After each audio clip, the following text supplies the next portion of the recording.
genuinely love other people. And I know what has changed my life so significantly is Jesus. And so, of course, I want to share that.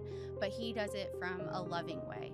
Yes, we speak truth, but that's not hating other people or being extremely judgmental of them. And we're supposed to do it with grace and love. And that's how we're supposed to be the light and the salt of the earth, which we're called to be. And for me, I think it's so important that you not have knowledge, but you have a relationship where he is changing you, where the Holy Spirit is truly changing the way that you carry yourself. And he's the ultimate corrector, right? Like he's going to be the one, regardless of if we have different convictions or not, he's going to be the one who comes in and graciously and lovingly corrects us.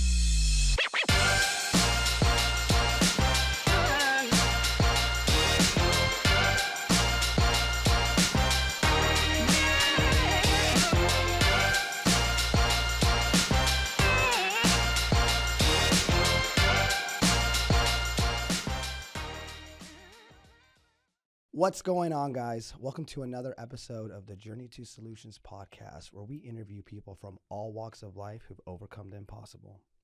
We shine light on one simple truth: no matter your past, no matter your pain, with the power of God, anything is possible. Today, we got a very special guest. She is a woman of God. She's a woman in recovery. She also helps women find the confidence in their calling.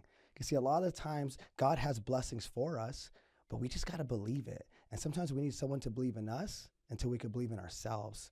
And so she's blessing so many women to be able to understand that the power of God is within them.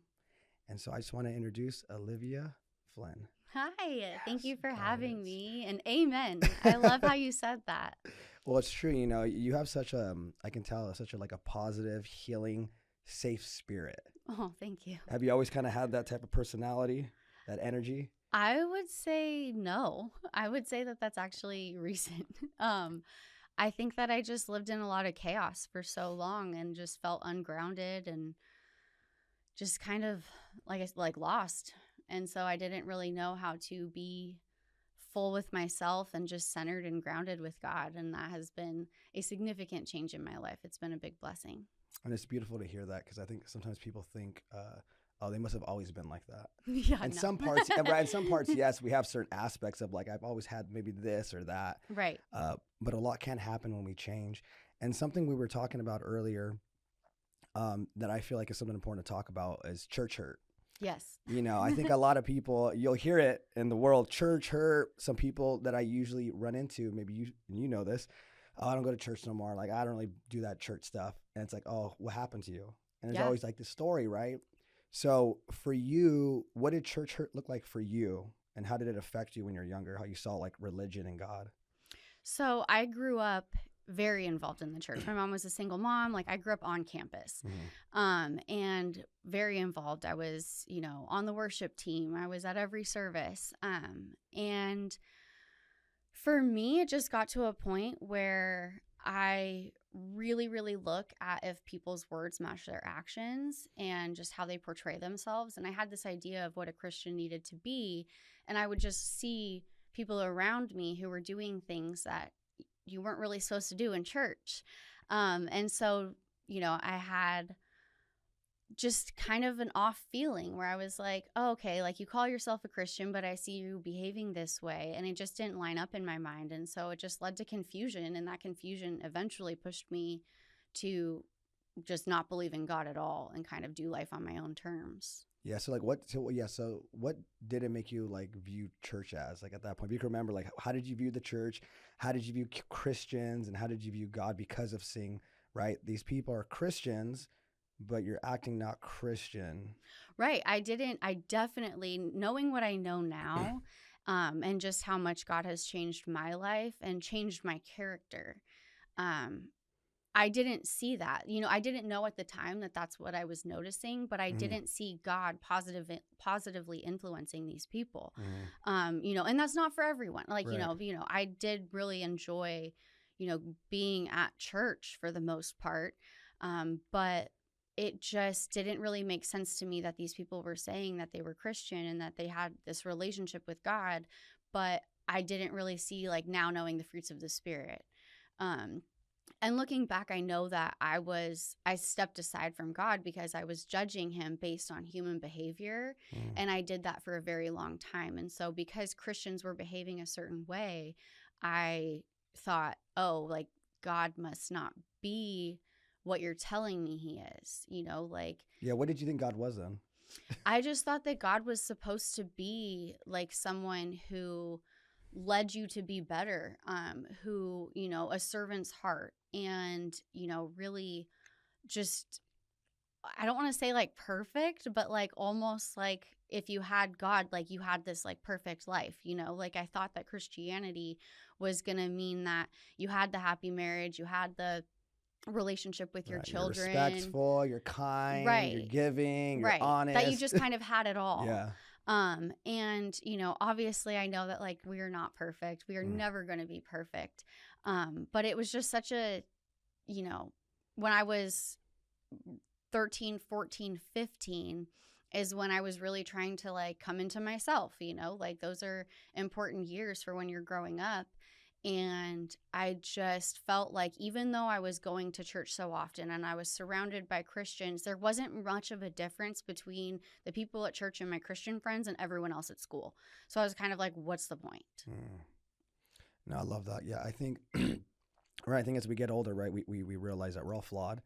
But there's also some people that are a little extra flawed, let's just say, right?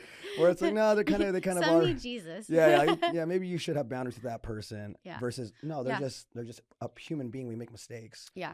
But as you know, when you're younger, you don't know that. Right. You just see stuff like that, and so I always tell people, don't let people, the way they showed you God, push you away from God. Absolutely. That's what happens. And I think that happens so often is that people will look at Christians and they'll see, even on social media, the Christians are sometimes the most judgmental, leaving like hate comments on people's posts. Yeah. And I'm just like, oh my gosh, like that. I'm so sorry that they did that. Like that is not representing how we are supposed to conduct ourselves as Christians, like even if you do have disagreements or different convictions than someone even. I like that one. It's a big one. And, like we're not supposed to judge. Like I am absolutely not going to meet Jesus and try justifying why I judged you. Yeah. Like it's just not my job. And so I really try to live just in truth. I try to live, I feel my convictions and thank God I feel them strongly. So I try to change my behavior accordingly.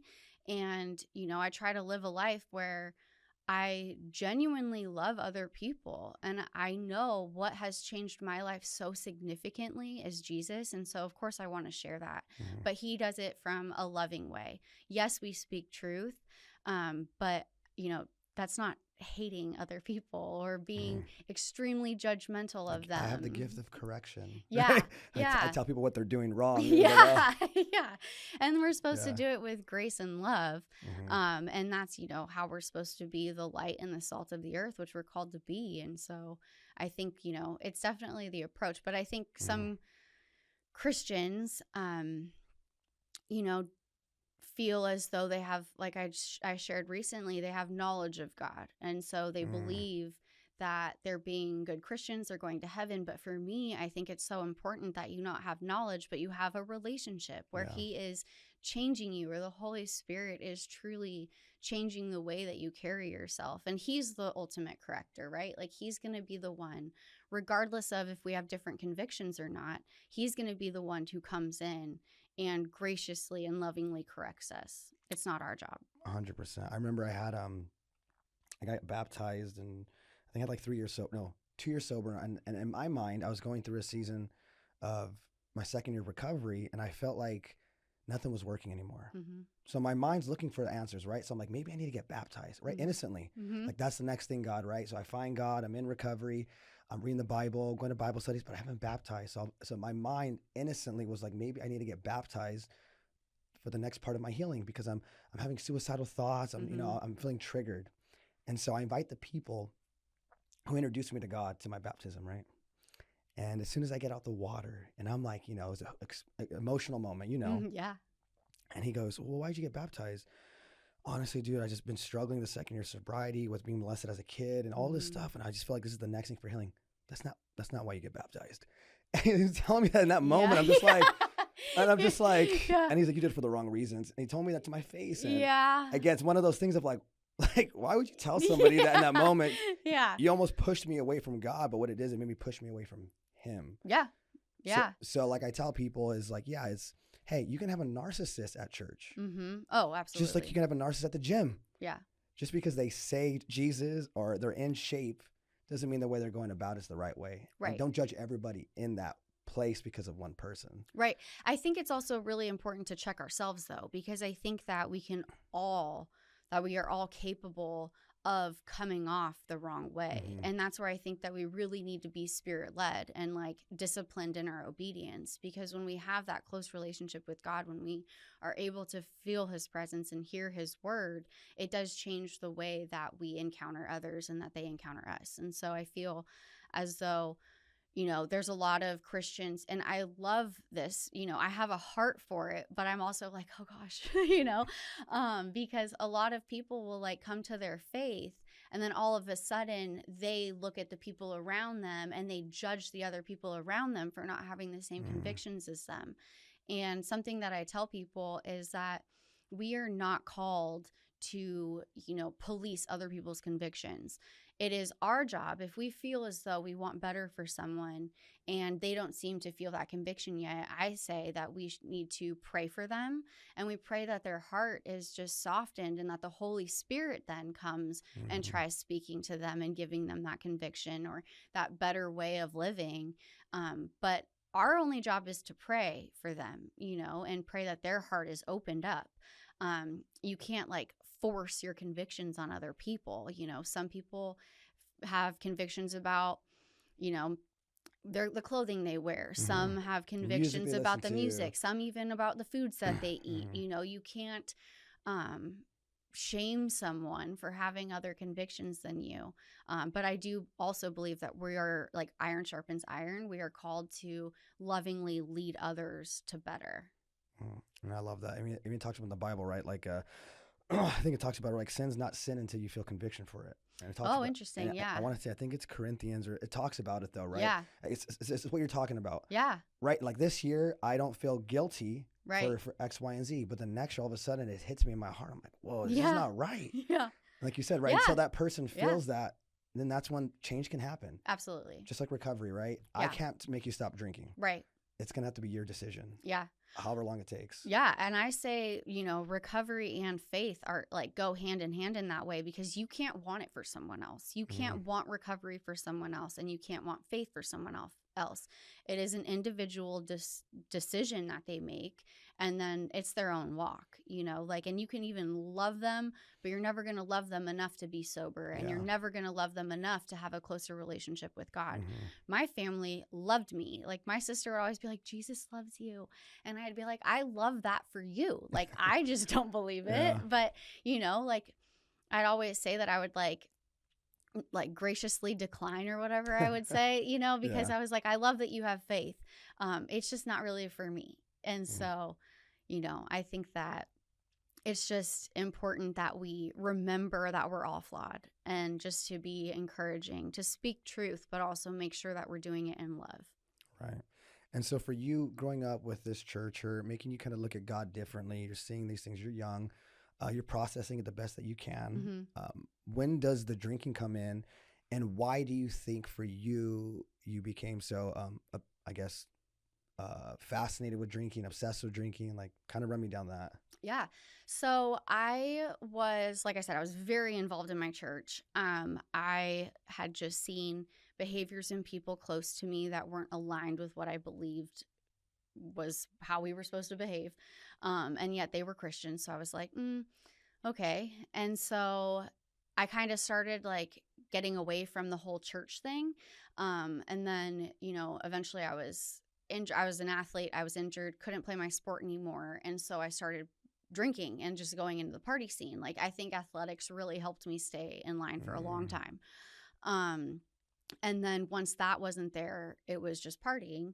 And, you know, I'd been able to drink from a young age. Like, my dad and I would go riding in the desert, and so drinking wasn't really a big deal. But then when it was a social environment for me and I was like around my friends and around boys, you know, and like it just made me comfortable. Like I just felt like I was at ease and more fun. Like I was having more fun. Were you normally shy, anxious, anxiety, overthinker? I think that I've always had kind of like an outgoing personality, and I was raised to just be kind to people. Like I genuinely love people. So, you know, I liked being around them, but I don't know if I think I was kind of just in my head a lot. I was very like maybe anxious. I would just like overthink everything. And so when I started drinking, I was able to kind of shut that down and just have a good time. And then after I started drinking, I mean, my lifestyle just like allowed me to drink for years and years because I was in high school when I really started. I went to college out in Arizona and just that was a crazy time. And then I was a bartender and it just was okay for me to drink in excess. And so that was just my life for a very long time. Yeah, let's talk about that because I was a bartender for 5 years. I was in the restaurant industry for 8 years.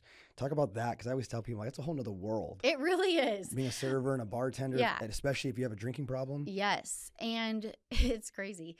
You know, so you are drinking, you're in an environment where like people are very friendly, you're outgoing. To be a server, you have to be kind of charismatic. Yeah. And so, you know, all these personalities get together.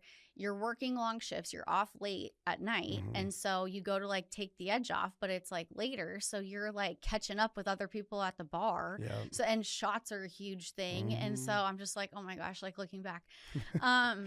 So you just like take shots and drink. And then like, it's not that big of a deal if you're hungover at work the next day, you know, like I feel like all my coworkers were. It was just like we just powered through and then we would get off our shift that day and do it all over again, you know. And so, I mean, gosh, this is like kind of embarrassing to admit, but I would even go to the bar when I was a server before I was a bartender. I'd go to the bar and be like, hey, like I need to taste those 3 beers, just pretending like I was going to go talk to my table about like the taste notes of the beer. Really, I was just trying to get a little bit of alcohol in my system to not feel like total crap. And especially when like other bars know you now, other restaurants, you know it is. They just give you drinks when you get there. And say that you come to my bar, I got you. And, yeah. And it's fun. I mean, like it really was. Like I hate to like kind of glamorize it at all, but it was fun to like go out with your coworkers after. And you know, it's such a toxic environment. Yeah, it is. Because you'd even like complain about your shift and everyone would feel better after complaining. I don't want this shift. You get that shift. Why do you get more shifts? The better tips, the better tables. Everyone's hooking up with each other. This person, that person. Yeah, it was so incestuous. It was gross. But yeah, but that's just the restaurant industry. And I'd worked at a few places. Like I even worked at like 5-star hotels and restaurants. Okay. Yeah. And it was the exact same as the sports bar that I worked at, you know. For you, which one did you find that you enjoyed most? And which one did you find most toxic? Like from the fancy to the dive bar to the basic? So the fancy, I worked at a very nice place. And I loved it because of the money. Yeah. Because then I also worked at a very nice steakhouse and the money was great. I mean, I look back, I'm like, where did I spend all of that money? Like I was making a lot. See, that's another thing too, right? When you're young, it's like, hey, it's a easier way to make a lot of money. Yeah. Like you just said, where's all my money? And it's not like I was going and paying for my drinks after. Where's this going? So I'm like, really, where did all that money go?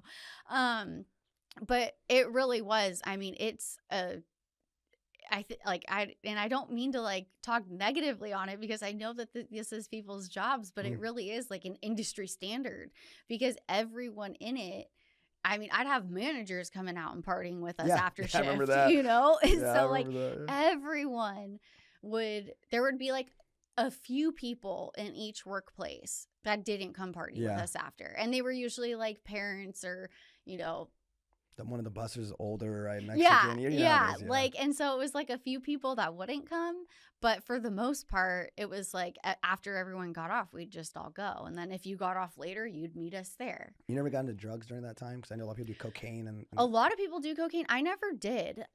Maybe because of my ADHD, but like I just never really loved it. Yeah. Never really did anything for me.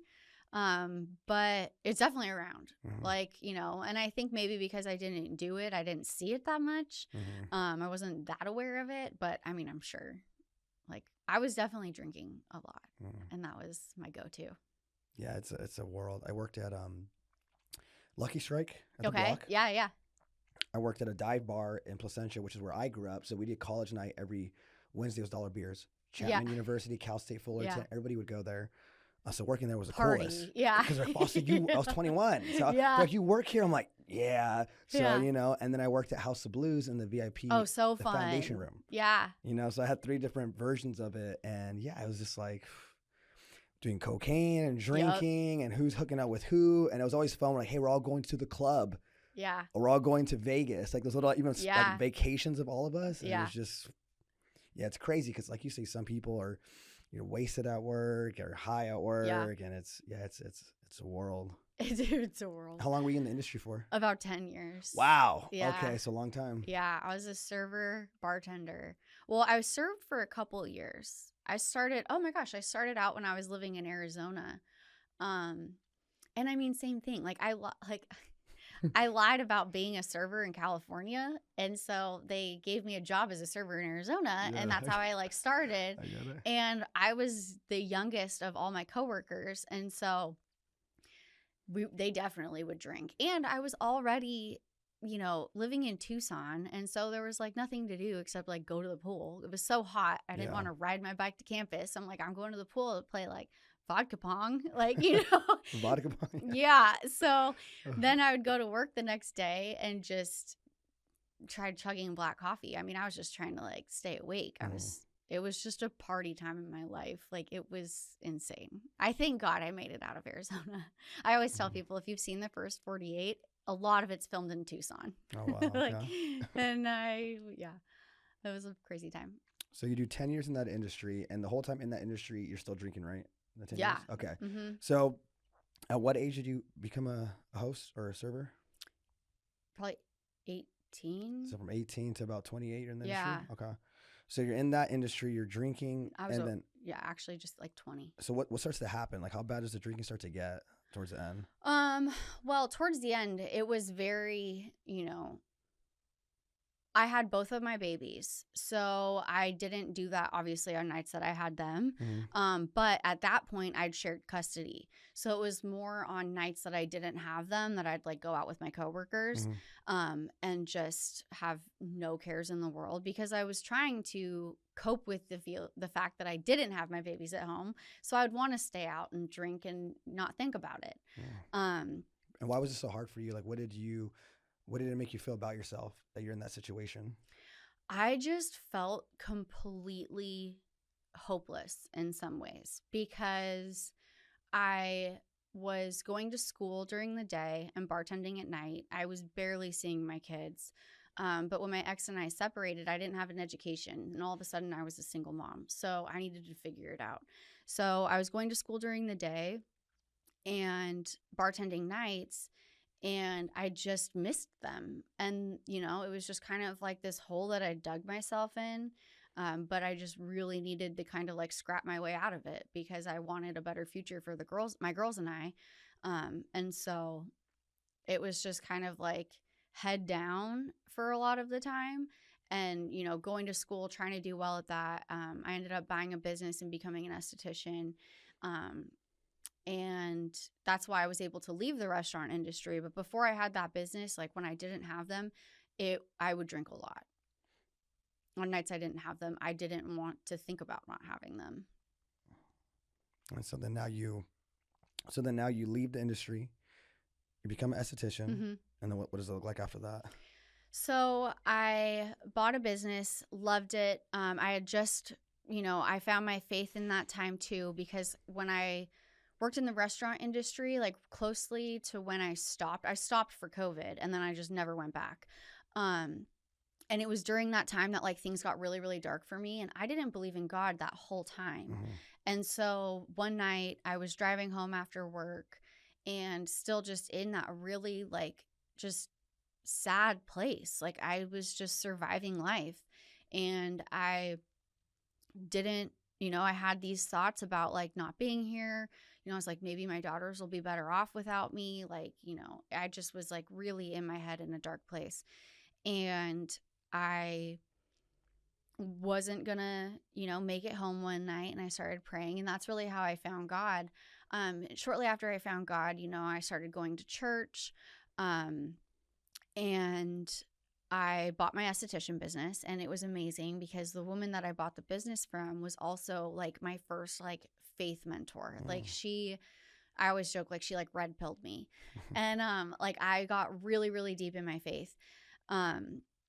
And it was incredible. And then shortly after that, a couple years went by and a flood happened in my house. And so I was living in a hotel for 3 months and my business was shut down for 3 months. So like I was running this business. It was beautiful. It was part of my ministry. I'd pray over my clients, and all of a sudden it was just shut down. And it was supposed to be 5 weeks. That ended up turning into 3 months. And we were living in this hotel, my daughters and I. And it was just like a black box. Like there weren't even any windows that opened. And the walls were painted like dark purple. It was depressing. So, and how did you process that? Because what I hear is church hurt, walk away from God. mm-hmm. Now you're coming back to God. And then this situation happens. Yes. How did you process that? Not only that, because I got really sick. And like physically sick, and there was no explanation for it. I mean, I was 84 pounds and like couldn't stand up without like passing out basically. Oh, like, wow. yeah, it was really, really bad. And I was going to a bunch of normal doctors. I had like a biofeedback doctor. I had like a nutritionist, like all these different things that I was trying to just figure out. But my blood work was in perfect health. And so they were like, we don't know what's going on. And I was like, but you can see me with your eyes, right? Like I'm clearly not okay. And that happened right after my faith too. And then my business shut down and I was in this hotel. And it was just a really dark time. And I was trying so hard to just cling on to my faith. And I just subconsciously knew that I was going to be okay. But it was still a daily struggle. And it just, it was hard. But I also really believe that it deepened my faith. And because my studio closed, I was able to I hit my rock bottom with drinking. So you're still drinking at this time? Yeah. Okay. Yeah, especially in the hotel. It got really bad. Like when I... Did you feel more guilty drinking that time now that you've got back in your life, or were you still kind of like not acknowledging you had a problem? Not really. I think I like yeah, I know what you're trying to say. Yeah, like I compartmentalize. I don't. Yeah. Like I think that I was really able to somehow separate the two. Me drinking wasn't an issue in my head. It was just a way that I was coping with my struggles, right? Instead of it affecting my faith. Like I didn't believe that it was. Looking back now, I know that, I do believe it was kind of hindering me from having the depth of a relationship with God that I have now, and just the clarity in hearing his voice. And that's led me now to like such a bigger purpose for my life and just, the fruits of the Spirit. But I think that I was able to separate the two somehow. And I still drink a lot, especially in that hotel room, because then I didn't have a business anymore. I was losing clients because they were coming in once a month for their regular treatments, and 3 months were going by. So they were starting to go find business elsewhere. And it was just bad. Like I just really was drinking. And I think that that's when I started drinking a lot, because on the days that I didn't have my daughters, I would start drinking earlier and earlier in the day. And I was just in this hotel room and it got bad. And at what years? Sorry, okay. My voice is still lost. Everybody, at the last episode, you saw that I lost my voice. And so, at what age are you, or what year is it when you're hitting like this dark spot? Oh gosh, I have like such a bad concept of time. Like really. Yeah. 2023. Okay. And is this getting to the point now where you're about to start your recovery journey? Yes. Okay, so run me through that. So I was just drinking a lot. I was back in my home, but I think that I'd created a habit of drinking so much from the hotel room because I had like no responsibilities basically when I didn't have my kids. I didn't have clients to go work on. And so I just felt like without purpose or direction. And so I started drinking a lot in the room. I ended up moving back into my house. My clients had, I had a few that really wanted to hold on. And I was just, the craving was there constantly. I was always waiting for it to be socially acceptable to open a bottle of wine. And the obsession in my brain kept coming earlier and earlier in the day where I would get frustrated that it wasn't 4 or 5 o'clock p.m. yet. And that was just how I lived for a while, and I think that I just got to a place where my church was hosting an event, and it was a baptism event. And I went, and, I was hungover the first day I was there. And, but I wanted to be there, and it was a beautiful event. And the first day, my girlfriends are like, oh, like, you're going to get baptized. And I was like, no, I'm not. Like, I was baptized a couple years ago in like 2020 or whenever it was when I found God again as an adult. So I'm not going to get baptized now. And I was talking to one of my girlfriends who's also like very well like accustomed. I don't know. She's very involved in the recovery space. And I met her that day, and she's like, hey, like, why don't you come to a meeting with me tonight? And I was like, no, like, absolutely Have you been not. to a meeting until that I'd point? Never been to a meeting. What was your perspective of meetings at that, if you remember back then? Oh gosh, I just thought like it was gonna be full of crazy people. I don't know how to say this gracefully. Like, I thought that it was just gonna be, unfortunately, I thought like, homeless people with like serious drug addiction problems, like I was like, I don't think I belong in an AA meeting. Like, I'm still like functioning. I wouldn't have called myself an alcoholic, but I'm like, I still like do life. Like I'm a business owner, don't you know? Like, I'm class mom. That's like somebody saying, well, I don't inject heroin, I just smoke it. Right. Chill out. Right. I was like, oh my gosh, I was so judgmental. But so she invited me to a meeting that night after the event. And I was like, no, like, I'm going to go get a bottle of wine. See you tomorrow. And so I did that. And then that Sunday, I just was like, I feel like I'm going to get baptized. I need to get baptized, guys. And they were like so excited for me. And I go and get baptized. And I remember just being on the sand after, just like bawling. Like, I was like, God, I'm done. Like, I don't know what I'm doing with my life, but I don't like it. Like, please just like give me direction. I'll do whatever you want me to do. Just please show me what you want me to do. And so I went to a meeting the next day, was very pleasantly surprised. I heard people that I just related to. I shared, which was kind of crazy. And I really started to meet people who I understood and who understood me on a very deep level, like the reasons why we drink. What were some of the reasons, if you remember that meeting, when you went in and you're like, whoa, that's me. That's how I feel. That's how I think. Yeah. I can relate. I think that it was more so just a way to feel comfortable with myself. And like, I always felt misunderstood. I always maybe was insecure about even just presenting myself fully, like I always kind of wanted to hide.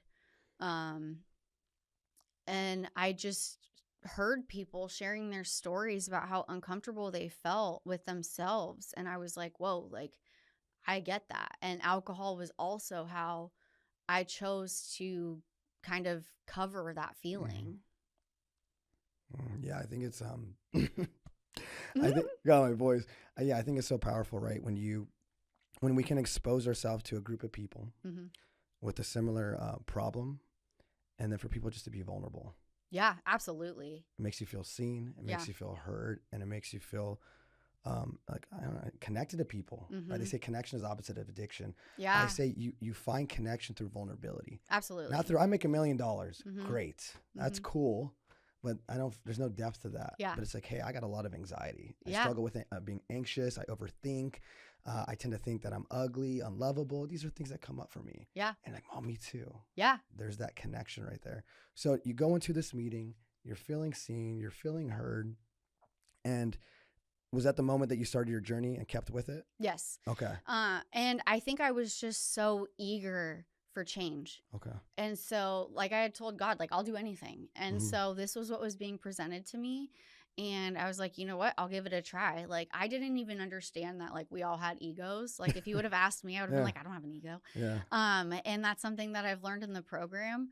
But I did not have an ego at that point. I was just so desperate for change that I was willing to do whatever.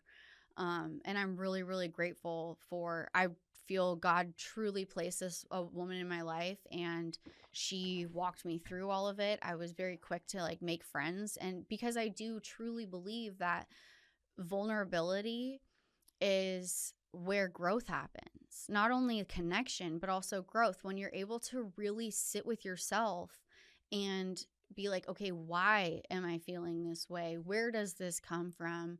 And that's uncomfortable. But at the same time, that's how you are able to change the narrative or forgive yourself, forgive others, just let it go. But you have to really be okay opening up completely and being like, this is my stuff. And that was something that I was able to do with people in those rooms. Like, they saw me completely broken and lost and had, it was just a safe space. They understood and they related and they cared. And so it was a really cool experience to find those people when I was trying to find sobriety. And did you find it easy to be vulnerable, or was that something you had to work through when you're in the meetings? I think it was easy for me to be vulnerable. I'm kind of like, I feel like we almost like share this. Like, I want to know your stuff, like I'm not going to judge you. Right. I'm definitely hardest on myself. So I'm like, there's not really much someone could say to me that's going to hurt my feelings. Cause like, I think I'm meaner to myself or I used to be. And so I think I've always been able to be vulnerable. And I encourage it. I love when people are vulnerable with me because, like you said, it really is that place of connection. Yeah, it's fun. It's healing, and it's I don't know. I find it fascinating. I don't want to talk about the weather. Right? Or who's your favorite team? What keeps you up at night? No, just kidding. What's something that nobody knows? Yeah. That's yeah. what I like. Yep. So for you, I know you said you're coming up on about 2 years of no alcohol. So we all know, right? You can go to a meeting, you can go to church, you can believe in God. You can know you have a problem. It doesn't mean you just change and everything's easy. What did you have to actually do in those beginning months, if you remember, to really not pick up another drink? Like, what were you doing? Who were you hanging out with? Was there some therapy, some 12-step work? Like, what is it that you had to do to make sure you didn't pick up another drink? Yeah. Well, and I love that you just said that too, because I feel why I felt so connected to the people in the rooms was not only hearing that we felt the same way and that we used alcohol to cope, but it was, just the fact that they were explaining how I felt, like to such a T where I was like, oh my gosh, like they understand me. Like, that's so crazy. That's how I feel.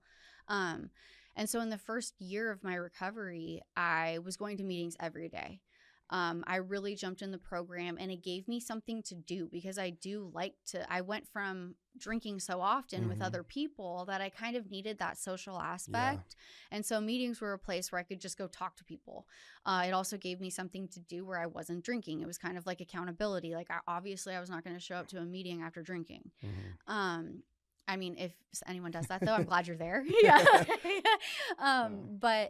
And so I got to a point where I was so involved in the meetings as far as just like making sure that I was going every single night.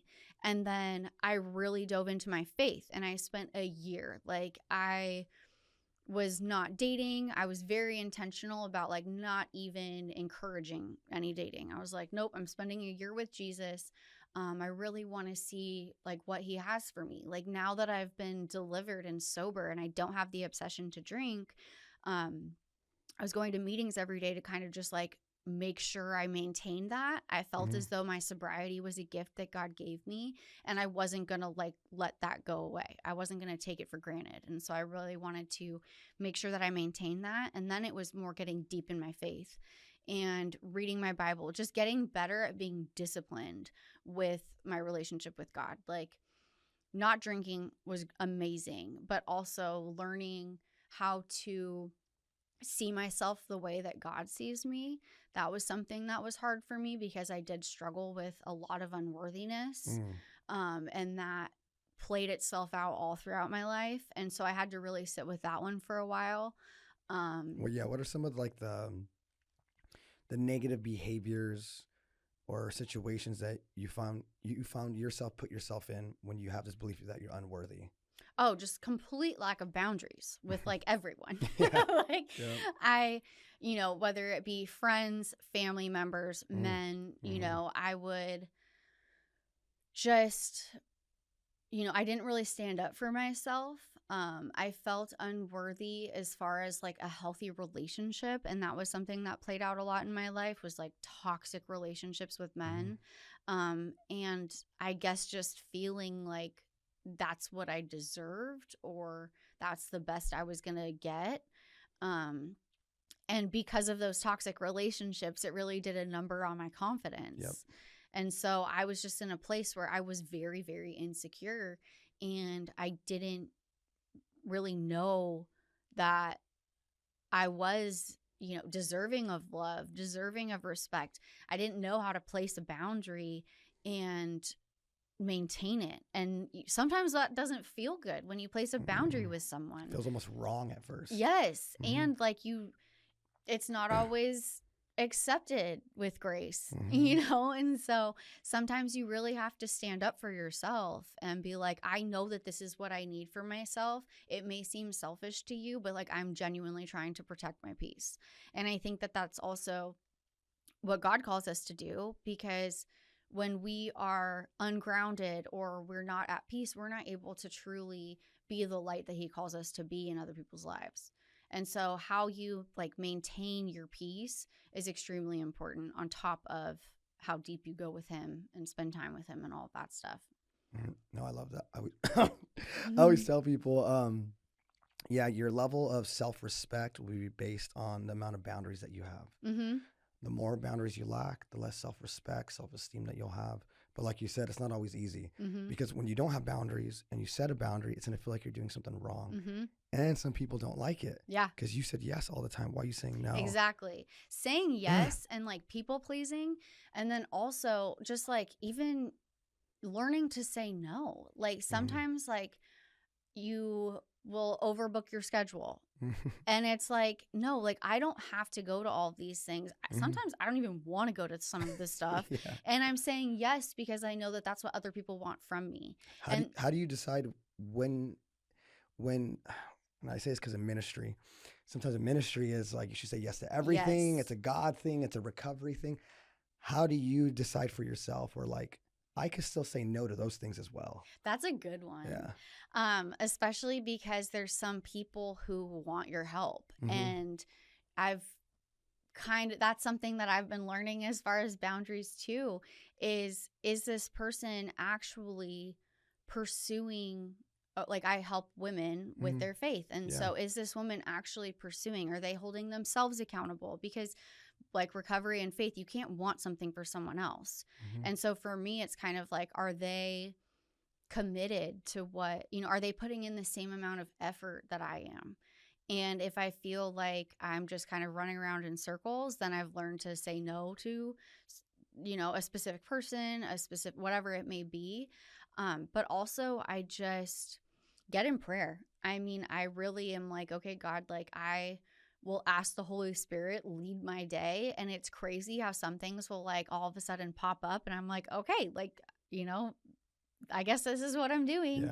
And I think that sometimes it's just, I don't know, it's just discernment. I think that that's just something that we get as we get closer to God, and the Holy Spirit just gifts us with discernment where we know if it's from God or not. No, I love that. Yeah, it's always such a I think a big thing when it comes to ministry, helping people, anything, right? It's because some people make you feel bad for saying no. Mm-hmm. Well, God put this on my heart to tell you, get out of here with that stuff. Yeah. Okay, how do you know that could be your thinking? Yeah. And as people pleasers, we have to be careful with it. Yeah. Because we can always overdo stuff and put ourselves last. And so for you, you're getting sober. You have these good women in your life. You're feeling connected. You have this community. You do the, I'm going to be single, work on me, which is not easy all the time. Mm-hmm. I did the celibacy thing my first year as well. Mm-hmm. I have a question for you too. As you're going into recovery like this, how was it for you even building that relationship back with God when you had a bad taste of God? How did that look like for you coming back to God? Like, how were you able to kind of rebuild that? Yeah, I think that before even just being as involved in the church as I was, I think that I still didn't really know the presence of God. And that's not to say that, he wasn't there at church or, Right. that other people weren't feeling him. I just never had that personal experience. And so I didn't really feel like I was like missing anything. I wasn't really like mad in all the times that I did, and all the time I didn't believe in God. But then when I came back, it was me finding out about God and building a relationship based on my own experience with him. I wasn't going to take what anyone else had told me about him. I wasn't going to, have these expectations. I really just I was just trying to be open-minded and read my Bible. I read my Bible a lot when I was first finding my faith. I thought it was like one of the most interesting books because I was like, this is like a crazy story. Like, and so, I was very blessed to just enjoy reading my Bible and get to know. And then I would pray and listen to worship music. Worship music was something that I needed so much and I still do. But when I was first getting into my faith and then when I was first getting sober, worship music played such a huge role in that because I was able to just sit with the words, believe them to be true, and think about just how like incredible God is, And so worship music was a big one for me. But really just finding out who God was for myself, letting him present himself to me while I was actively seeking him. No, I love that. Yeah, I think it's it's so powerful, worship music. Mm-hmm. It's so powerful reading the Bible. It's so powerful hearing sermons. It's just, you're right, because if you're looking for it, God will speak to you. Mm-hmm. Right? Again, like you said, and I love that the difference of I logically believe in God versus I emotionally do. There's a difference. Mm-hmm. In the spiritual experience that I felt God. I felt the presence. Yes. But before I was like, yeah, God's, just God's this person, created all this. But there's a difference when you feel emotional connection. Yeah. It's just like your romantic partner. I don't think I'd be with someone logically. Yeah. It'd be weird. Like we're supposed to be together because this is good on paper. Yeah, right. Yes. It's like, no, there's no depth to that. But Yeah. when there's that emotional connection, it creates that deep conviction, that deep longing for it. Mm-hmm. And so you get sober. And another thing you talk about too is you said you're sober, then you end up smoking pot. Yeah. So I think a lot of times, right, which is, again, I get it, maybe I don't have a problem with this, or like you said, I need help with sleep. What was that like for you? Because I think a lot of people are in that situation. Yeah. Where we go, okay, but some people, it either really backfires on them, or they feel too much shame to admit it. Yeah. Or too much shame to come back in circles of recovery. They're like, I just don't want to go into that world, which can also be bad for them. Run me through that. Why did you smoke pot? And how did you not let that, just totally ruin your recovery all around? It's funny because I didn't know that I couldn't smoke weed. I love that. I can't smoke pot. Yeah. I was like, well, I struggle with alcohol. Like, why can't I do this? Right. Very innocent thought. Yeah. And I was like, and I only do it before bed. Like, I'm not smoking throughout my day. I don't wake up needing weed.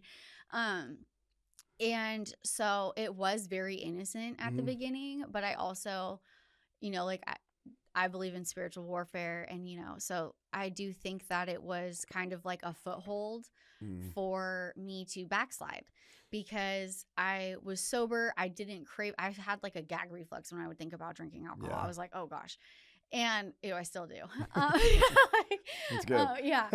And, So I started smoking weed to go to sleep at night, and it was just something I would do. You know, it's crazy because I was under the delusion that I was like more spiritual when I had to smoke weed. Yes, I get it. You know, and I was like, I'd be like, but I read my Bible, and I'm like, God.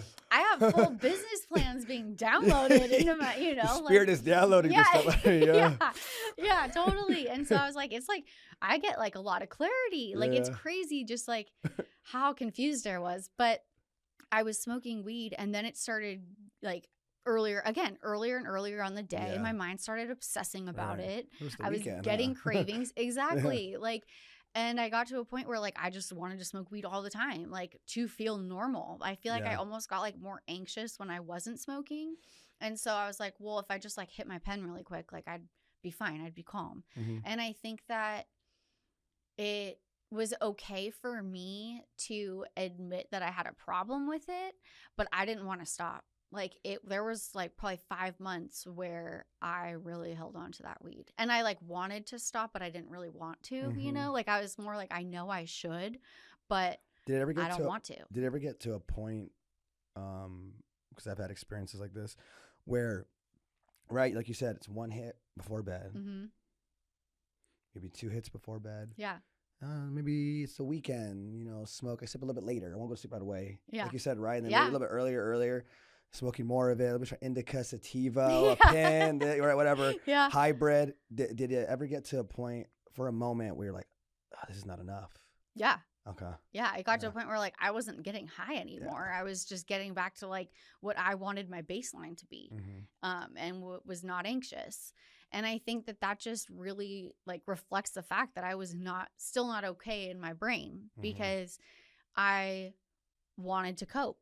And I think that was before I really got to a point of like even deeper submission with God. And like right after I stopped smoking weed, I enrolled in school to get my master's in ministry. So it's that's like, what you do. Okay, that makes sense, right? Yeah. I gotta get so, this, get that. Yeah. So it was like, I think that I just was diving deeper. I think that that's something that I've loved throughout my journey, is that there has been these phases, like we were talking about kind of convictions, how you feel different things at different times. Yeah. I feel like I've just been getting to these different depths of my faith, and I don't think there is an end. You know, I don't think there's a bottom, but I've just changed so much in each one. You know, first giving up alcohol, and then giving up weed, and now just seeing where he takes me next. No, that's beautiful. Yeah. And I say that because, you know, a lot of people are in those situations, and, you know, we all innocently make mistakes. You know, it is we're addicts, alcoholics. That's just the way that we think, whether it's food, it could be fitness. You can become addicted to God in a bad way. Yeah. Or you push your family aside because you're like, I'm doing my ministry. And it's like, oh no, go have date night. Yeah. Go be with your kids. Yeah. Like relax. And so now you have that experience. What about another one I want to know? So you said you've been in toxic relationships. Yeah. Okay. So I've been in a few. Yeah. Right. Whether it's narcissism in it, codependency, whether it's, you know, a lot of infidelity happening, just toxic, right? Lying, manipulating, all that stuff. And, you know, we have a part in a lot of it at times, you know, certain aspects. I know one thing is, okay, you identify I was in toxic relationships. Okay. You get out of them. Great. Maybe even get to a point where you're okay with yourself. Amazing. Okay. But then, okay, well, there's still more work to be done once you get into a healthy one. Yeah. Because you can't do the work alone. Yeah. Why? Because you don't know what to look for yet. Yeah. You're about to find out. Because they always say your partner is the one that triggers you the most. Right. Right. It's just what happens. Yeah. And so you really get to see things you need to work on. So for you, what was it like when you step into this new relationship that you're in now? How did you navigate that?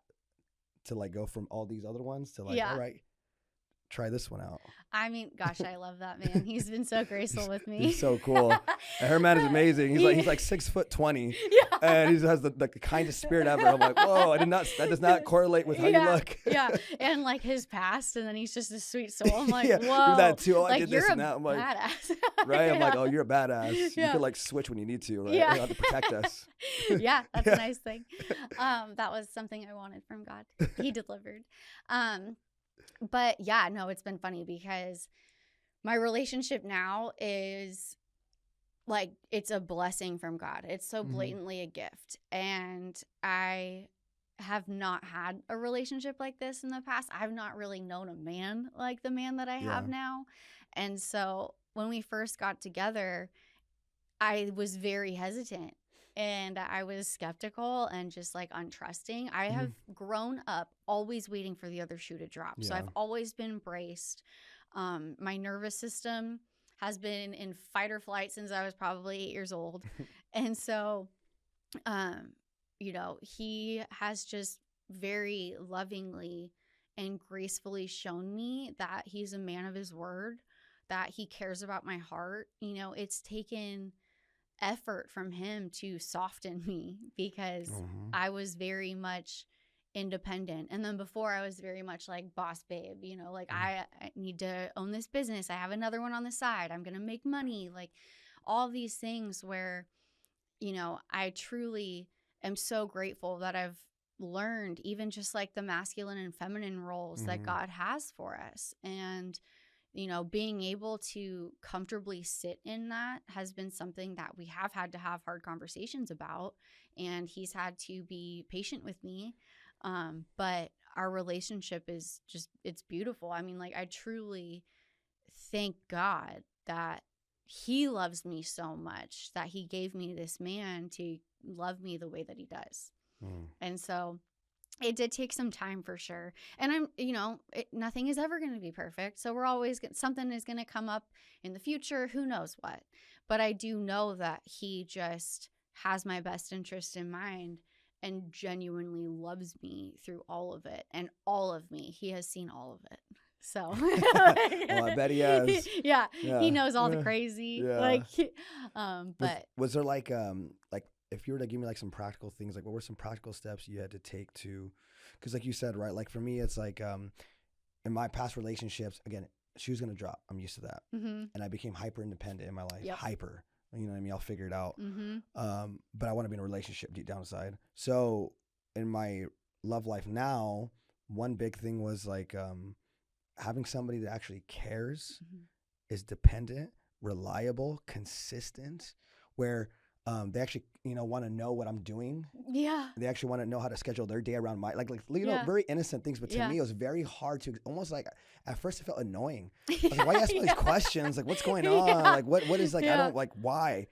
Or it was stuff too of like, it's like, man, I don't know how to receive love. Yeah. That was a big one for me too. And so my subconscious thing is to push it away, whether it's like, and I always say this too, and it hurts me to say it, but it's like the people who love me the most, I make the least amount of time naturally for. Yeah. Like naturally, just naturally, like, oh yeah, we'll hang out. Like, why do I do that? But this stranger, I'll see you next week at this time. Yeah.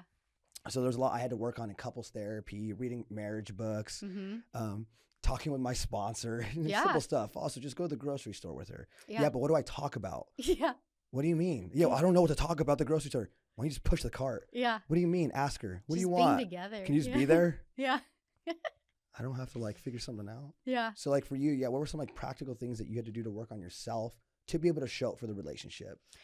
I would say that started before we even started dating, because I spent that year so intentional about being with Jesus and becoming the woman that my husband was going to deserve. And I was already healing from the fact that, you know, I mean, I can't really think of one. I'd never seen like a healthy relationship or a marriage that lasted, much less was a good one that I looked up to. I didn't have any examples of that. And so when I got close to God, I really did believe that he had a husband for me though. And I was like, this is like crazy, but I trust you. Like I want a man of God. You know, I want him to be a leader in all ways for me, including spiritual, which was pretty crazy because I started going to school for ministry. So I was like, I'm going to end up with a pastor. Like, that's not the life for me. Yeah, I don't want that, God. Hold on. Oh, no. And so it really was like, I didn't know, you know, I knew that I was deserving of love, which was something that I had to heal, you know, and like really get it down to, why do I feel this way? Who made me feel this way in the past? Why am I still holding on to it?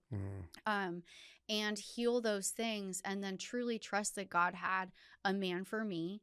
And that encouraged me to be the woman and wife that he was going to be deserving of. And I truly believe that God helped me become the woman that I am today and the wife that I'm going to be in that time alone with him. And then when I was starting to grow those characteristics, then I feel like I was blessed with my husband. And it's been a lot easier because I was able to do a lot of the healing before we were together. And that's to say, you know, not everything was completely resolved, because now I was in a situation where I was face to face with, am I actually healed? Like, I have to now trust this person. I have to, you know, be soft. I have to not have my guard up. And it's been incredible because I've been able to lean into that softness and that feminine side that Jesus has for us. And it's been beautifully blessed. It really has. Like, I'm so grateful for my relationship. I'm very protective of it. And I just think that the key is that we put God first. I mean, like, I have a man who prays over me now. And That's cool. yeah, like, I was always hoped for that, but it almost didn't seem realistic. And so God just blessed me with more than I was really hopeful for, which is cool. That's amazing. Yeah. Yeah, that's beautiful right there. What would you say, like, let's say there's women in your same experience, same thing, guarded, been hurt, been with narcissistic people, getting into a healthy relationship. What would you tell a man? Like, a man needs to do X, Y, and Z in order for the woman to feel like she can allow herself to bring out that feminine, to be able to, like, step into that, right? Because you've been hurt so much. So like you said, right now, the man has to show specific things, right? Yeah. In order for this woman to feel safe. Right. To be able to step into that. What were some of those things you would tell a man? If you can do X, Y, and Z, it will give your wife the ability to step into that. Yeah, I love that. I would say that, like, your words you have to live with integrity, you know, like, you have to care about your relationship with God first. I think that when you are coming to God, when you're going to God with your problems, when you with your praise, when he's the one leading your life, you then become a good leader. And even if that's with you guys getting into arguments, that's with stewarding your finances. Like, there's so many different ways that when a man is submitted and obedient to Jesus, that he just becomes a better leader. And so when I see that in a man, I'm like, wow, like, you know, like, I really respect that. And I am grateful that I have that, because now I know that anything that comes up with Justin and I, then I'm like, should I say his name? Anything that comes up between us, he's taking it to God. And so I trust that he's getting good guidance and wisdom. Also, people that you have in your lives, like, do you have men in your lives who are also leading or walking the walk that they should be? You know, like, are they pursuing Jesus? Are they pursuing integrity? Are they pursuing serving others? I think that those are all telltale signs that their heart is in a really good place and is going to be able to care for your heart. And then for me, it was a lot of emotional safety. Like, do I trust you with my heart? Like, are you looking out for me, you know, and how I feel? Like, does that matter to you? And really coming to a place where there's such open communication, where we talk about everything, you know, where he knows how I feel and he cares, and I do the same for him. Like, we really are just each other's support system through all of it.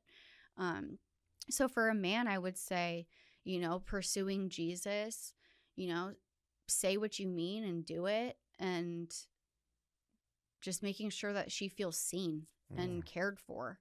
And that's going to allow her, when you become that protector, then she's going to be able to soften up, because she knows, like, I don't have to protect myself anymore. I have Jesus protecting me, and I have this man protecting me. And so I'm able to soften. And I think that that's been an incredible blessing in my life, because it's new. And so, you know, some growing pains, but it's part of the process. Yeah, but we're here, and it's amazing. I love that. It makes me so happy. Yeah. Yeah, I think it's sad, but it's so common, right? So many people grow up with not having healthy role models Yeah. to see, especially to see behind the scenes, Yeah. healthy. Yeah. Because you can see somebody that projects a healthy relationship at church or in Right. public, Right. but then if that's all you see, then we're gonna think that's how it's always supposed to look. Versus if you grow up with healthy parents, let's say, right? You see behind the scenes, oh, they do get in disagreements. Oh, that's how they come back together. Right. Oh, they do, don't take it into the public, or they do make it right. They do apologize. I see them reconnect. Okay, so there is ebbs and flows. Versus, so you're supposed to always be happy, like this couple I see. They're perfect. Why am I not like that? And so I think it's beautiful when you can go to God for some direction. Because you're right. Like, I love Peter. And the book of Peter says, and this works for me. All right, this works for me. It says in the book of Peter, God goes, I will ignore your prayers to the man if you don't treat your wife with respect. And I'm like, oh my gosh. You're going to ignore my prayers. So then it's funny because for me, it gives me conviction when I get in an argument, I want to be right. And I walk away. I'm like, I was totally wrong. Wait, God, you're going to ignore my prayers now, huh? Yeah. Oh, I got to apologize. I don't want to apologize. I got to apologize. Okay, you're right. Just also give her a hug and apologize. But you see, that direction from when I believe how God is speaking to me allows me to show up. Right. Exactly. And create that space. That's how it is for me. I don't have a healthy dad. I don't have a healthy dynamic. So for me, I need the word for me to help me have good morals and live the right way. And then you see how it creates that safety. So I love that. Yeah, I think men, when it comes to masculinity, is yes, physically protect your woman, but also emotionally. Yeah. I mean, like you said, he's very tall. He's a big dude. Yeah. I feel physically safe. Oh, I feel me too. I'm safe. I'm good. So it's like when he was able to really make me feel like I could be completely vulnerable with him and that he cared and he was going to protect that feeling too, or my heart. That's when I was like, okay, like this is something that I can fall into and ease into. Is he naturally, because I hate saying all men or all women, because we're different. Is it more natural for him to know to like, do you just want me to listen or do you want me to give you how to fix it? Or is that always like, because like for me, I'm always want to fix it. Yeah. And then sometimes when I don't, I stay too quiet. She's like, you're not going to say nothing? I'm like, I thought I was supposed to listen. Yeah. Yeah. I mean, I could see how that would be hard for guys to be like, which one am I supposed to do right now? Yeah, I'm like, listen, fix, solution. And I know that like men are very solution oriented. They're like, and he is very much a doer. Like sometimes Marine Corps, he's very like, and I'm going to do it right now. Yeah. And I'm like, oh my gosh, I just want to chill. like I just want to relax. Yeah, exactly. And so, it says like there's some people who like relax before they do what they need to do, and then there's some who cannot relax till they do what they need to do. We're very different in that way. But I appreciate it because I love that he's a doer. I'm like, dude, thank you. So much gets done because of you. But I think that he is also just very capable of listening to me, and he knows that for us, our dynamic is he listens to me because sometimes I just need to get my overthinking out. Like I just need to say it. Most of the time I'll even realize that I'm being ridiculous, that I need to like just take a breath, go pray, whatever it may be. And then there's sometimes where I need encouragement or prayer, and he is that man for me. And I never had that before, but I have someone who truly believes in me when I'm struggling to want to walk in the direction God is leading me, and I feel like, okay, God, like you're really taking me on this road, but and he encourages me and he prays over me. And that's just something that has been such a blessing because he's just really good at it. Like we're a really good fit, and I guess that just comes from listening to your partner and asking questions and figuring it out. We have very open communication. And so. Yeah, and it's really that simple, right? Communication is key. It's all it is. Talk about it. Be honest about it. Have those hard conversations, right? I can't give you what you need if you don't tell me what you need. Right. And I may not like what you're telling me, but it might hurt, but I need to hear that in order to change or to meet your needs. And it's just like that. It's always shifting too and changing. Yeah. And I think something that's interesting about that too is sometimes we don't even know what we need. I remember that. What do you need?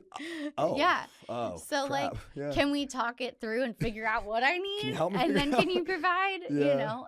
That's why I love like the 5 love languages, you know, Gary Chapman, just little things like that to figure out about yourself. Like, I know, what is it? Yeah. Oh, I guess, it makes sense now. Mm-hmm. Now I have a word I could put to, that's why I like this or like that. Yeah. I think when you're able to be completely vulnerable with yourself, you're able to be a better partner because you're able to really figure out what it is, your strengths and weaknesses. Like, what are you bringing to the relationship, but also what are things that I need to work on? And then you can reflect on them. Like, okay, what is it that you need from me? And you're able to show up for them in a very intentional way that they need. So what are you currently working on in your relationship within yourself? I mean, I'm not sure. Actually, like nothing. I think that, I mean, truthfully, I just need to like do more around the house. He's really? like, he's such a doer that like I'll like, I have ADHD, okay? So Me I'll too. like start projects and I'll like leave the dishwasher open and then go put a load of laundry on, and then he kind of like has to finish some of them up after, and I'm like, I just forgot. Yeah. But and innocently forgot. And that's a big thing too with like ADHD, like for anybody that has it, right? It's like we genuinely don't mean to do a lot of that stuff that we forget. No, like we're not. Yeah. We swear, and I think and we hate that sometimes about ourselves, right? Because it's like, gosh, I'm not lazy. Yeah. I just got on another adventure side quest. Side quest. Yeah, I got side quest. What do you mean? Like, I saw that table and it reminded me of 3rd grade. So I went to my 3rd grade yearbook and I started looking at it. Yeah. That's why I didn't finish cleaning it. Yeah. And I think that, you know, like we work so well together, and I know that he really is just the provider protector type. Like, even like from, like you said, the Marine Corps, like his past job, like there's just, that is his role, provider or protector. And he is a provider of just making me feel safe, you know, and that we have everything that we need. And so I'm very grateful for that. And it allows us to fall into the roles that, like, you know, I've said, like the masculine and feminine roles that we have, but I really do believe that we have, you know, the male is the leader of the house, and we are called to be submissive wives. And that doesn't mean like that they like run all over us or don't care about our feelings or, you know, that we're like some slave to the man, like people want to paint. And it's like, no, that's not it at all. Like, I am so cared for. And like you were saying in the Bible, like it says like that men are supposed to die to themselves, you know, like we are all called to do that as Christians, but especially like men for their wives. And that is how Jesus, how he did it for us, and how men are, that's their role model for how they're supposed to treat their wives. Yeah. It says, go ahead. It says, Jesus says, men love women like I love the church. Right. Yeah. Exactly. And so it's like, you know, that is your role model. And that's why I said when a man is pursuing Jesus, then you can trust him more, you know, like, and that's where we all fall into a place that I feel like we were perfectly created for. And I think that that's like really where a relationship is just blessed, you know, not only by God, but we feel it, you know. And so I love that. Well, I just want to say, you know, again, thank you for this beautiful episode. And there's so much more I want to talk about. But right now, we're going to get to the speed questions. Okay. And so we ask these speed questions to everybody. Okay. Shout out to your man, too, as well, right? Yeah. What are 3 books that you would recommend to somebody that could completely change their life? The Purpose Driven Life. Oh, good book. The 40-Day Devotional. That's what really helped me with my faith. Oh. I mean, well, I can't say books without the Bible. Like, obviously, get everybody into the says Bible. That. Yeah. Yeah, somebody said that. I'm like, everybody says the Bible. Like, don't forget that. That's the most important one. There's a book called Worthy. I believe Jamie Kern wrote it. And that was recommended to me by a pastor who's also like a life coach for me. I adore this man. And so that would be a really good one just for women who do struggle with that. And then a third one, I don't know. I love my like devotional books. I love devotionals. Like, you know, like I have one on Romans. I have one called The Fruit of the Spirit, I believe is the name of it. I got it at Target, and it is very cool. Just really deep diving about the Holy Spirit, because I have like my little way of painting the Trinity to new like people I'm working with, and just, you know, like kind of like the 3-leaf clover, how like the Trinity all has its own leaf and they're all different, but they're all the same. So like all deserving of like all reverence, honor, and glory, but they play different roles in our lives.